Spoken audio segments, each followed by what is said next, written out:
నేపాల్ దేశం అల్లకల్లోలంగా మారింది. నిరసనలు, అల్లర్లతో అందమైన ప్రాంతంలో అశాంతి తాండవిస్తోంది.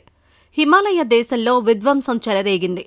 నేపాల్ వెళ్లి అక్కడ చిక్కుకున్న తెలుగువారిని సురక్షితంగా రప్పించేందుకు రాష్ట్ర విద్యా, ఐటీ శాఖల మంత్రి నారా లోకేష్ రంగంలోకి దిగారు. నేపాల్ రాజధాని కాఠ్మండూలో చిక్కుకున్న 8 మంది మంగళగిరి వాసులతో మంత్రి లోకేష్ వీడియో కాల్లో మాట్లాడారు. ఆ డీటెయిల్స్ ఏంటో చూద్దాం. మంగళగిరి వాసులు నేపాల్లోని పశుపతి ఫ్రంట్ హోటల్లో తలదాచుకున్నారు. ఆ హోటల్లో మంగళగిరికి చెందిన మాచర్ల హేమసుందర్రావు, దామర్ల నాగలక్ష్మి ఉన్నారు. వారితో వీడియో కాల్లో మాట్లాడిన మంత్రి నారా లోకేష్ అక్కడ పరిస్థితుల్ని అడిగి తెలుసుకున్నారు. మంగళవారం తాము ప్రయాణిస్తున్న బస్సుపై ఆందోళనకారులు దాడి చేశారని తెలిపారు. ప్రస్తుతం పశుపతి ఫ్రంట్ హోటల్లో తమతో పాటు మరో 40 మంది తెలుగువారు తలదాచుకున్నట్లు చెప్పారు. కాఠ్మండూ ఎయిర్పోర్టుకు 1 కిలోమీటర్ దూరంలోనే తాము తలదాచుకున్న హోటలుందని మంగళగిరి వాసులు చెప్పారు. వారిని ఆందోళన చెందవద్దని, క్షేమంగా రాష్ట్రానికి తీసుకొస్తామని లోకేష్ ధైర్యం చెప్పారు.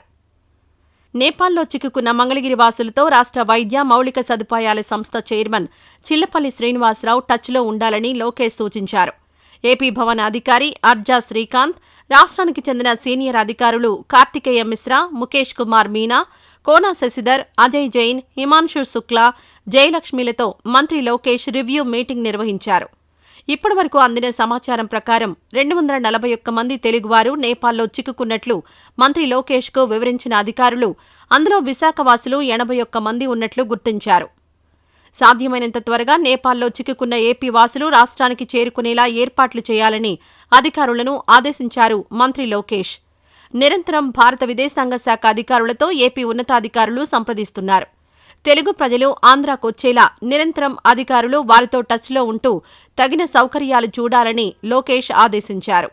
ఈ వీడియో నచ్చితే లైక్ చేయండి. అలాగే మా ఛానల్ని ఫస్ట్ టైం కనుక చూస్తున్నట్టయితే ఇప్పుడే సబ్స్క్రైబ్ చేసుకుని పక్కనే ఉన్న గంట సింబల్ని యాక్టివేట్ చేసుకోండి. అప్పుడే మేము పెట్టే ప్రతి వీడియో మీకు నోటిఫికేషన్గా వస్తుంది. అలాగే ఈ వీడియో పూర్తిగా చూసినందుకు ధన్యవాదాలు.